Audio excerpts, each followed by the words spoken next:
What if I told you that the most powerful medicines humanity has ever known are not locked away in laboratories, but growing silently in the wild, waiting to be rediscovered? Before we begin, I need you to pay close attention to plant number 7. This plant is considered the most important on this list because it was once the difference between life and death on ancient battlefields, and modern science is now proving that our ancestors were right all along. Yarrow is a humble wildflower with delicate white or pink blooms, but beneath its gentle appearance lies one of nature's most powerful wound healers. Its most unique quality is its ability to stop bleeding almost instantly, while simultaneously preventing infection. Where and how this plant grows naturally. Yarrow thrives in temperate meadows, grasslands, and mountain slopes across Europe, Asia, and North America. It grows wild in open fields, along roadsides, and in abandoned farmlands. This hardy plant loves well-drained soil and full sunlight, surviving in both dry and moderately moist conditions. How this plant works inside the human body. Yarrow contains natural compounds called alkaloids and flavonoids that constrict blood vessels, triggering rapid clotting. It also has antimicrobial properties that fight bacteria entering through wounds. When consumed as tea, it reduces inflammation throughout the body and supports the immune system by stimulating white blood cell production. Use of this plant during wars. Yarrow earned the name soldier's woundwort because it was carried by Greek warriors during the Trojan War. Achilles himself was said to have used yarrow to treat his soldiers' battle wounds. During the American Civil War, field medics pressed fresh yarrow leaves directly onto gunshot wounds and sword cuts to stop hemorrhaging when medical supplies ran out. How ancient civilizations used this plant. Ancient Chinese healers called it thousand-leaf grass and used it to treat internal bleeding and fevers. Native American tribes chewed yarrow leaves to relieve toothaches and brewed it into teas for digestive complaints. European midwives used yarrow to stop postpartum bleeding and reduce labor pains. How to prepare this plant as a traditional remedy. Harvest the flowering tops and leaves during full bloom. Dry them in a shaded, well-ventilated area for 7 to 10 days. For a wound poultice, crush fresh leaves into a paste and apply directly to cuts. For tea, steep 1 tablespoon of dried yarrow in boiling water for 10 to 15 minutes.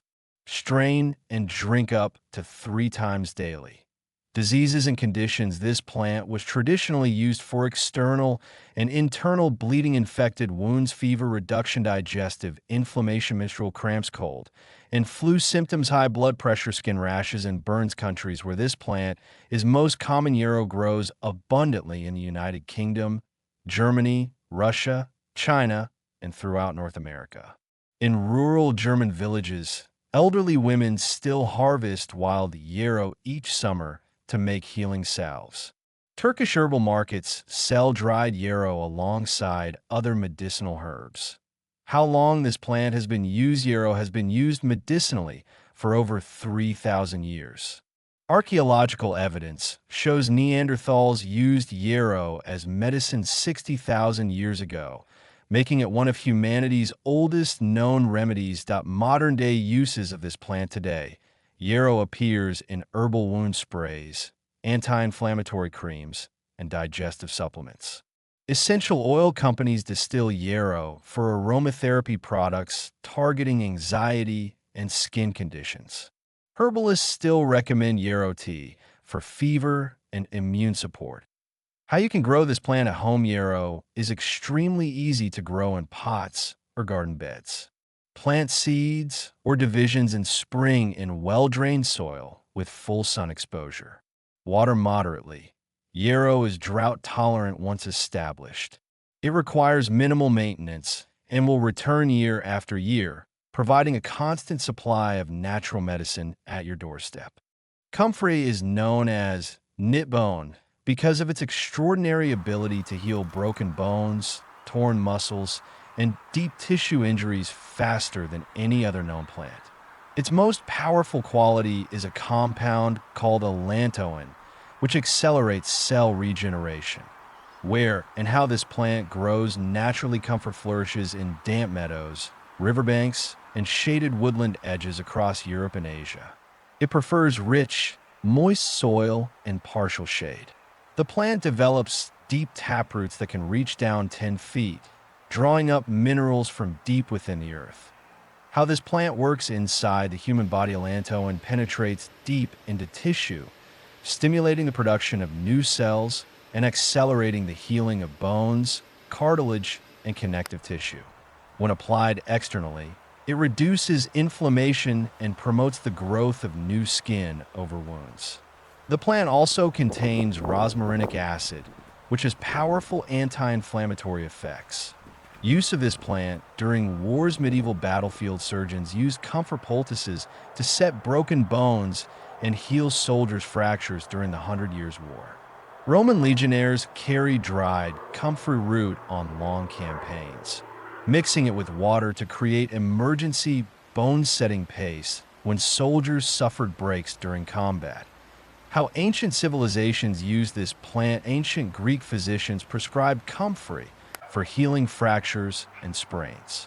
European herbalists in the Middle Ages called it Boneset and used it to treat everything from broken ribs to dislocated joints. Traditional Russian healers made comfrey salves for athletes and laborers suffering from muscle tears. How to prepare this plant as a traditional remedy: harvest mature leaves and roots in autumn when allantoin content is highest. For a poultice, chop fresh leaves finely and mix with a small amount of hot water to create a paste. Apply to sprains, bruises, or fractures, never on open wounds. For an oil infusion, pack dried comfrey leaves in olive oil and let sit for 4 to 6 weeks. Then strain and use topically. Diseases and conditions: this plant was traditionally used for broken bones and fractures, muscle tears, and sprains, joint inflammation, and arthritis, bruising, and contusions, torn ligament, skin abrasions, varicose veins, back pain. Countries where this plant is most common: comfrey grows wild across the United Kingdom, Ireland, Russia, and Germany. In rural Irish communities, grandmothers still make Knitbone salve each autumn. Japanese farmers cultivate comfrey for traditional medicine and as nutrient-rich livestock feed. How long this plant has been used: comfrey has been used medicinally for over 2,000 years, with written records from ancient Greek and Roman physicians documenting its bone-healing properties. The modern-day uses of this plant: comfrey appears in commercial joint pain creams, sports injury balms, and arthritis relief ointments. Physical therapists sometimes recommend comfrey-based products for muscle recovery. However, internal use is now discouraged due to liver toxicity concerns. It should only be used externally. How you can grow this plant at home: plant comfrey root cuttings and spring in a permanent location. It's difficult to remove once established. It thrives in partial shade with consistently moist, rich soil. Water regularly during dry periods. The plant will produce abundant leaves throughout the growing season, providing a renewable source of healing medicine. Calendula, also known as pot marigold, produces brilliant orange and yellow flowers that contain some of nature's most powerful skin healing and antimicrobial compounds.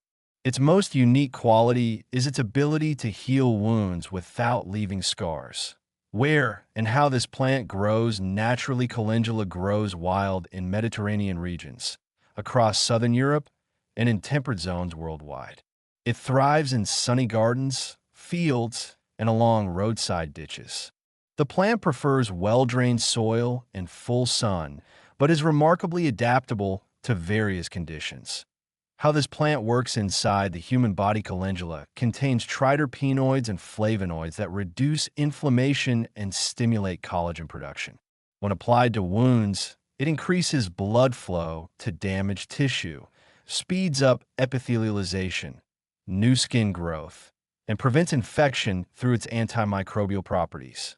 Internally, it supports lymphatic drainage and immune function. Use of this plant during wars during the American Civil War, both Union and Confederate field hospitals used calendula tinctures and salves to prevent gangrene in wounded soldiers.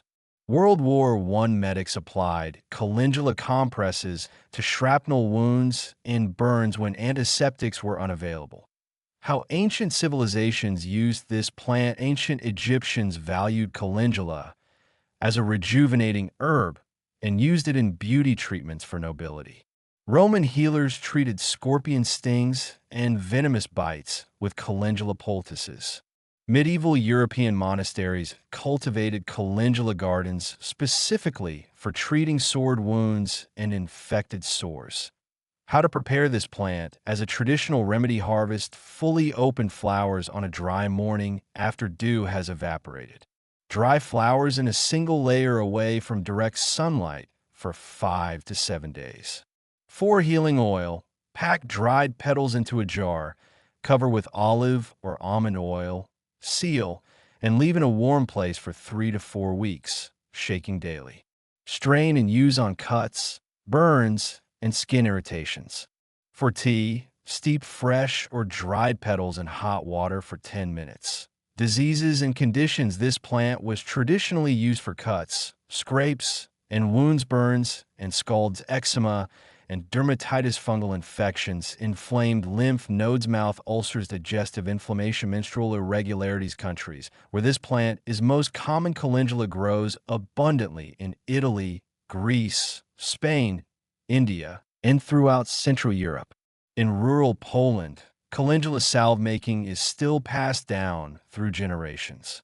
Indian Ayurvedic practitioners cultivate calendula for skin treatments and digestive remedies.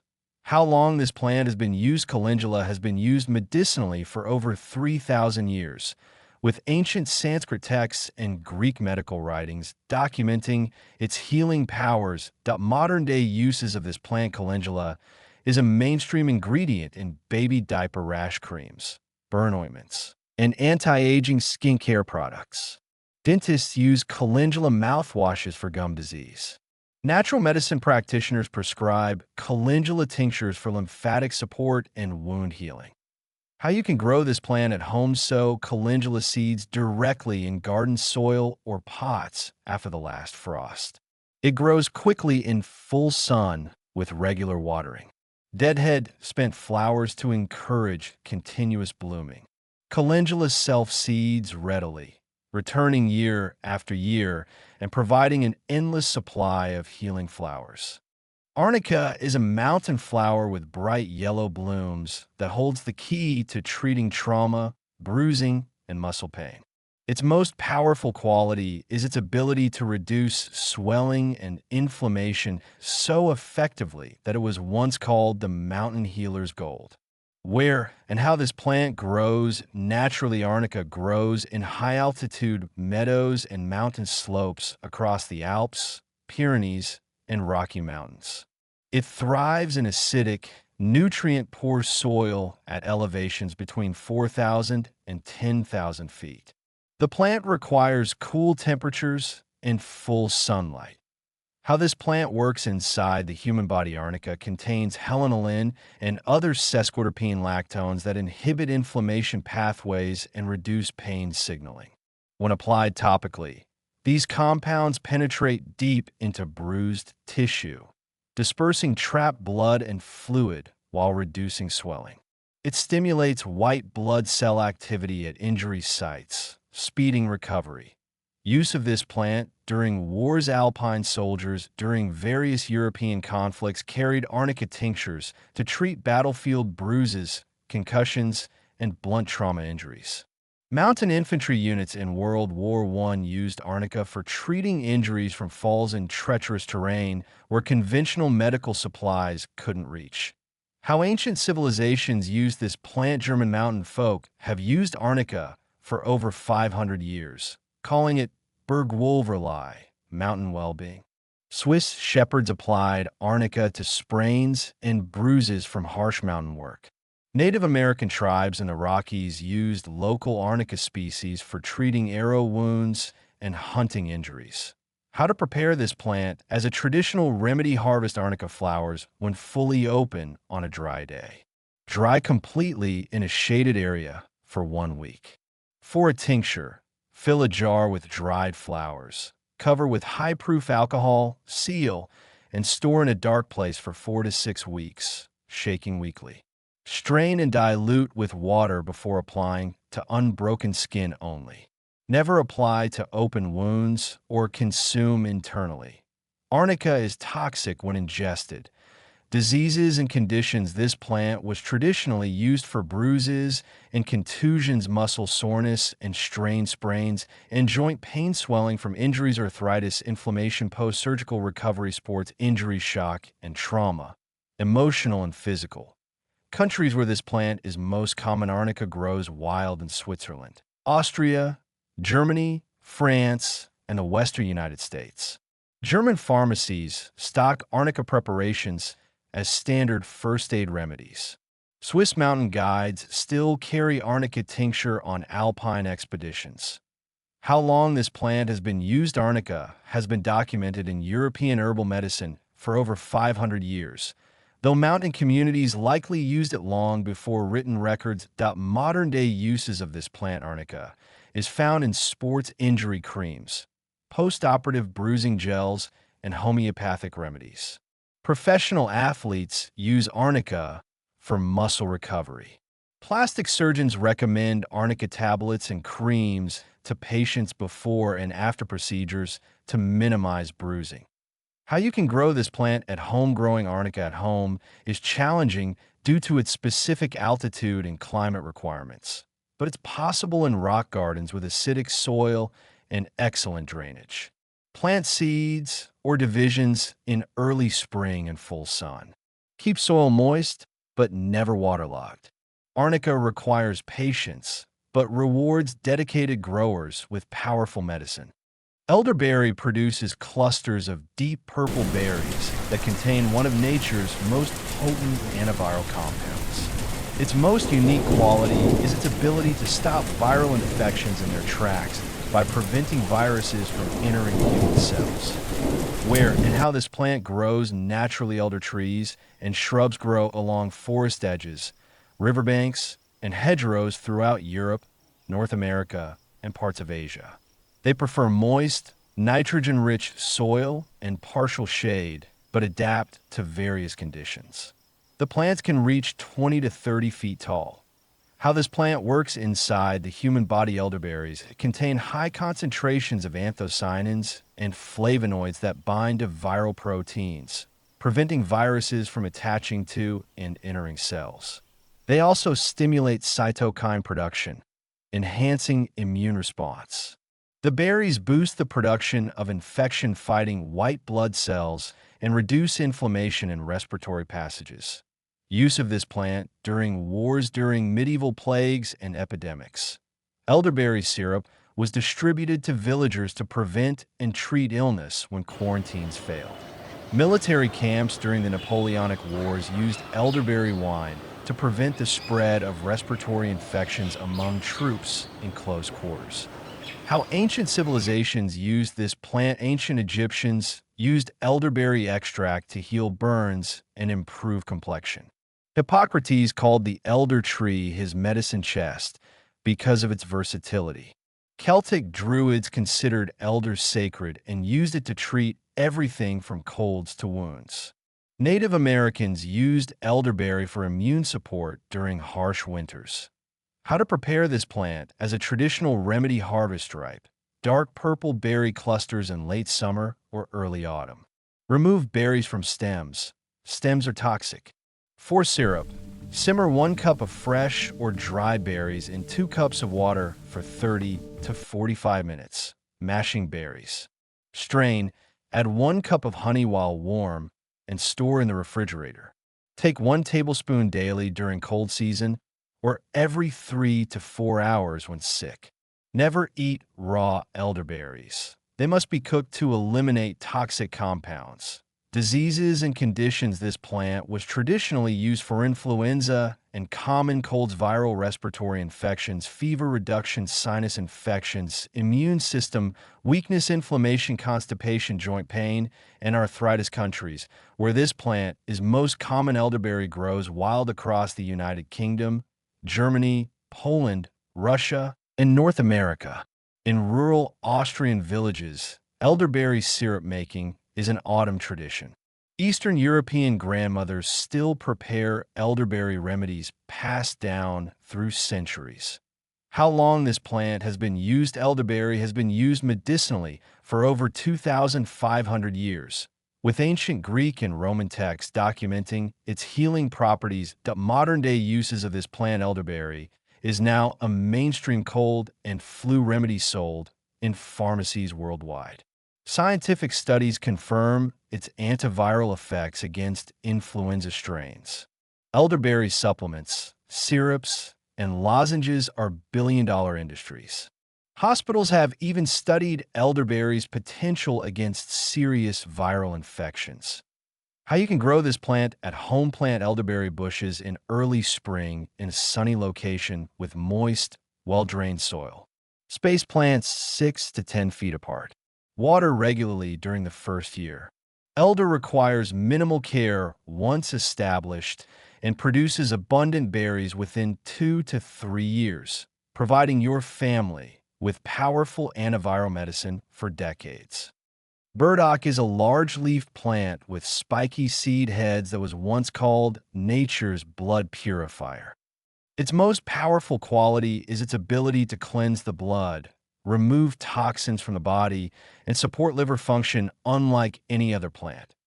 Where and how this plant grows naturally: burdock grows wild in disturbed soils, along roadsides, in abandoned fields, and forest edges across Europe, Asia, and North America.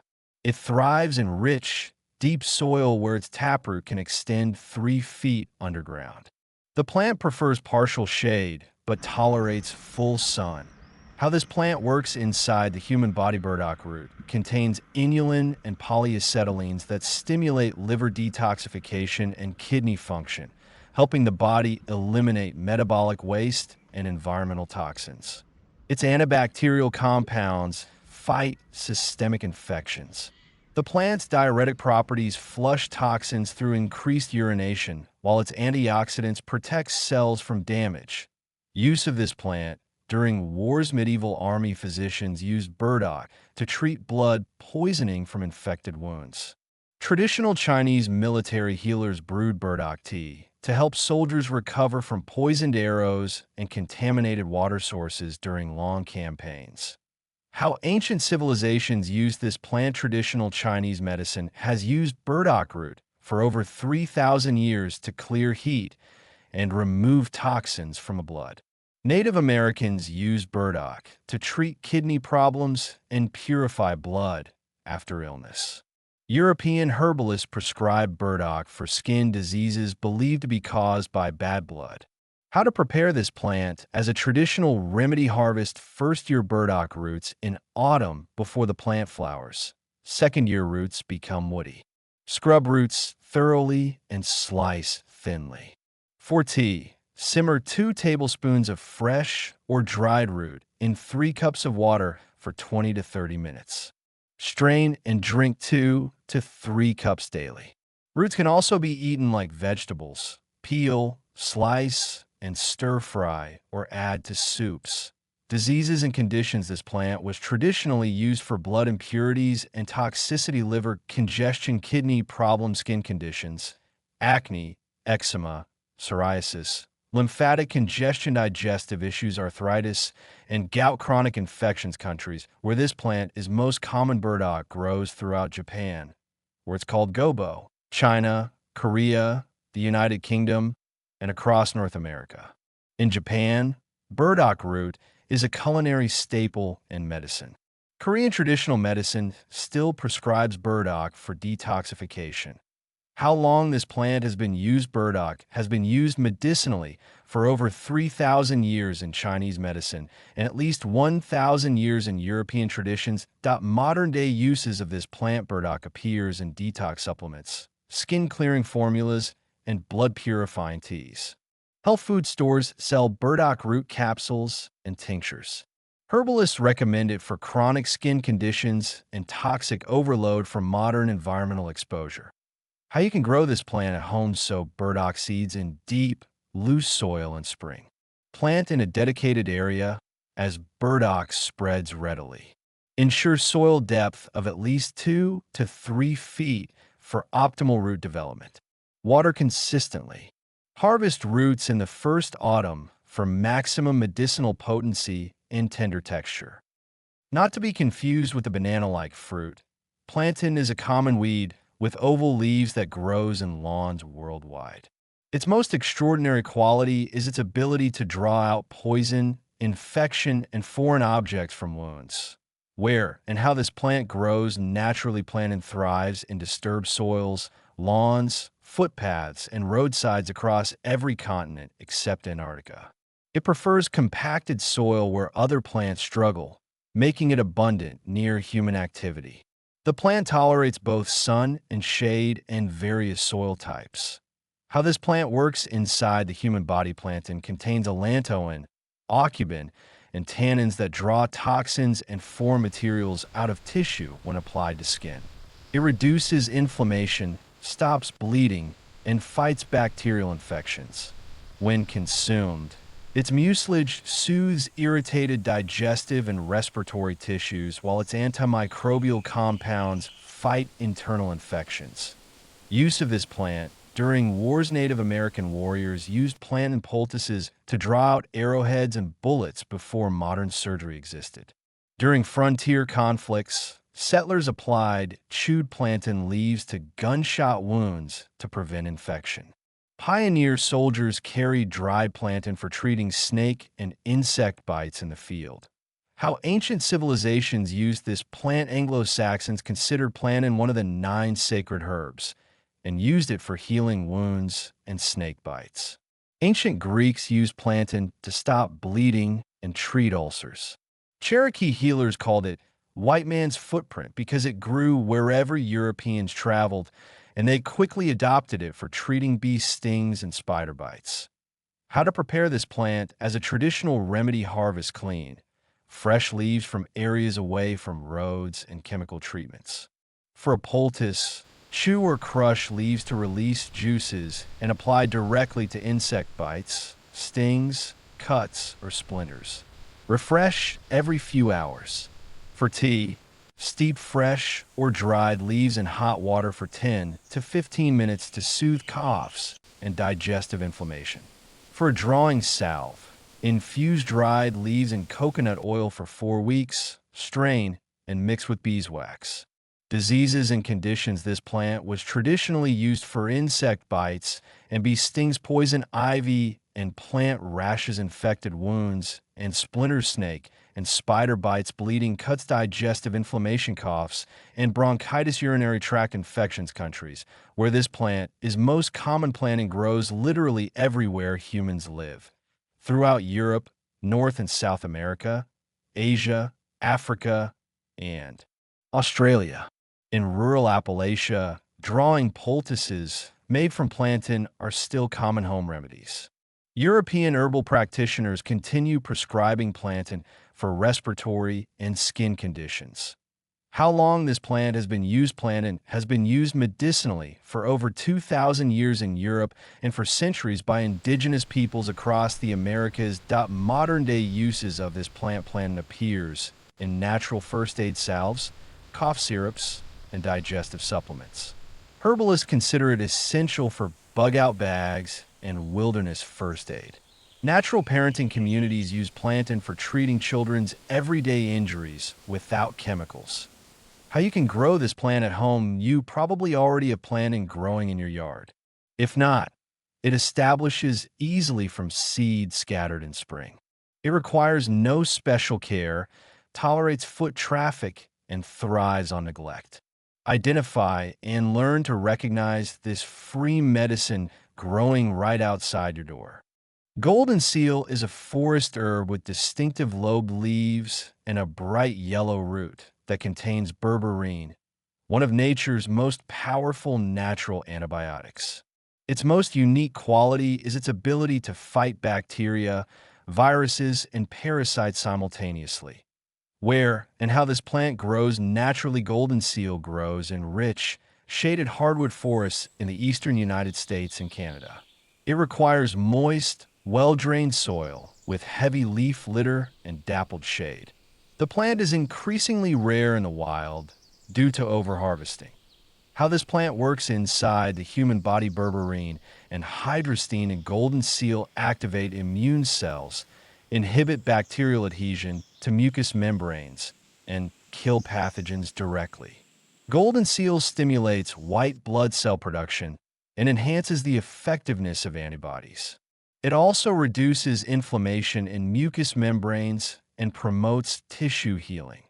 Use of this plant during wars: during the American Revolutionary War and Civil War, Native American allies shared golden seal with wounded soldiers to prevent wound infections when medical supplies were exhausted. Frontier medics used golden seal powder to stop bleeding and infection in field amputations. How ancient civilizations used this plant: Cherokee and Iroquois nations used golden seal as a universal remedy for infections, skin diseases, and digestive problems for centuries before European contact. They taught early colonists to use golden seal for eye infections, mouth sores, and infected wounds. The plant became one of the most important medicines in 19th century American medical practice. How to prepare this plant: as a traditional remedy, harvest roots of 3 to 5-year-old plants in autumn after leaves die back. Clean thoroughly and dry in a dehydrator or shaded area until brittle. Grind dried root into powder. For a gargle, mix 1/4 teaspoon powder in warm water for mouth or throat infections. For a wound wash, dissolve 1/2 teaspoon in 1 cup of boiled, cooled water. For internal use, take 300 to 500 milligrams in capsules up to 3 times daily for short periods only. Never use during pregnancy. Diseases and conditions: this plant was traditionally used for bacterial infections, respiratory, digestive, urinary, infected wounds, and ulcers, eye infections, conjunctivitis, mouth and throat infections, sinus infections, digestive parasites, yeast infections, skin infections, and inflammations. Countries where this plant is most common: golden seal is native to and most common in the eastern United States and southern Canada. Due to overharvesting, it's now cultivated in specialized farms in North Carolina, Oregon, and Washington. Wild populations are protected in many states. How long this plant has been used: Native Americans used golden seal for at least 500 to 1,000 years before European contact. It became one of the most popular medicines in the United States throughout the 1800s and early 1900s. Modern-day uses of this plant: golden seal is sold in health food stores as an immune booster and natural antibiotic. It appears in eye drops, throat sprays, and digestive supplements. Research confirms berberine's effectiveness against antibiotic-resistant bacteria, making golden seal increasingly relevant in modern medicine. How you can grow this plant at home: growing golden seal requires patience and specific conditions. Plant root divisions or seeds in deeply shaded areas with rich, moist soil high in organic matter. Mimic forest floor conditions with heavy mulch. The plant takes 3 to 5 years to reach harvestable size. Due to its endangered status in the wild, home cultivation helps preserve this important medicine.